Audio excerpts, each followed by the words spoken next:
Hello. Today we're going to be talking about the presidency of John Adams. And by the end of the video, you should be able to answer two questions. Why were the Alien and Sedition Acts passed? And why do you think immigration is still hotly debated today?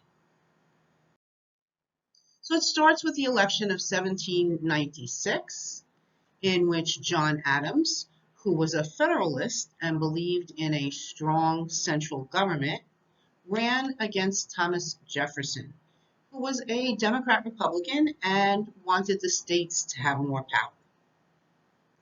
John Adams won the election and became our second president.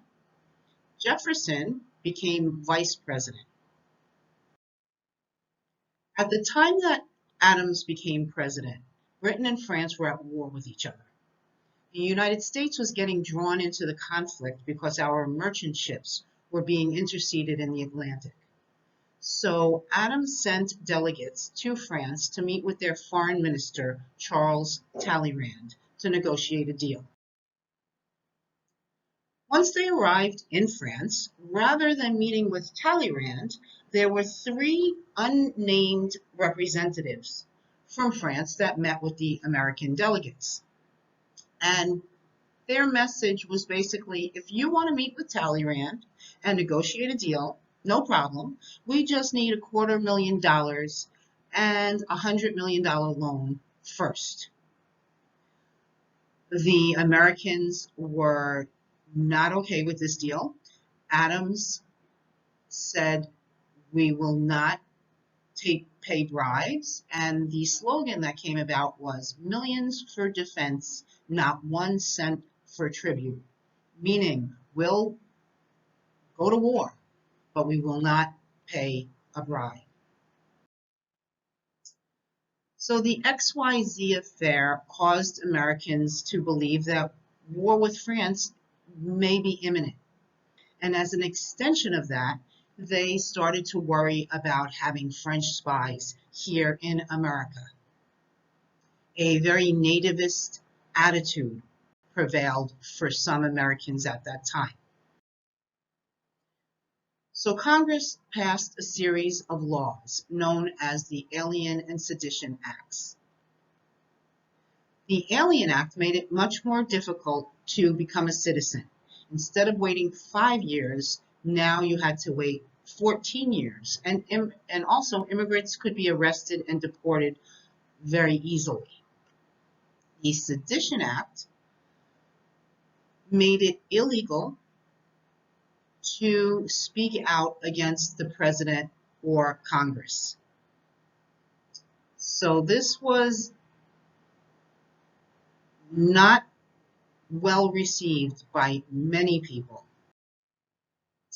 Jefferson, Vice President Jefferson in particular, said that this was unconstitutional because, one, it was against the First Amendment, freedom of speech, freedom of the press, and also he was a strict constitutionalist, which means he believed if it does not specifically say in the Constitution that Congress can do something, then they cannot. And nowhere in the Constitution did it say that Congress could make a law like the Sedition Act, breaking the First Amendment. So the laws stayed in place while Adams was president, but it caused him to become very unpopular with many people. So when the next election came in 1800, Adams lost to Jefferson. But the Alien and Sedition Acts were written to expire in March of 1801 when Adams left the presidency anyway. So once Adams was out, the laws were also out. Okay, here are the two questions that I posed at the beginning of the video. Why were the Alien and Sedition Acts passed? And why do you think immigration is still hotly debated today? Now it's time for your corny riddle. Ready? Where does the president keep his razor? All right. So, and all men presidents so far, they all shave. Where do they keep their razor? In the cabinet. Get it? You know, the president has a cabinet of advisors, a little play on words. Okay, so thank you so much for watching. If you liked it, please give it a thumb up, and I'll see you at the next video.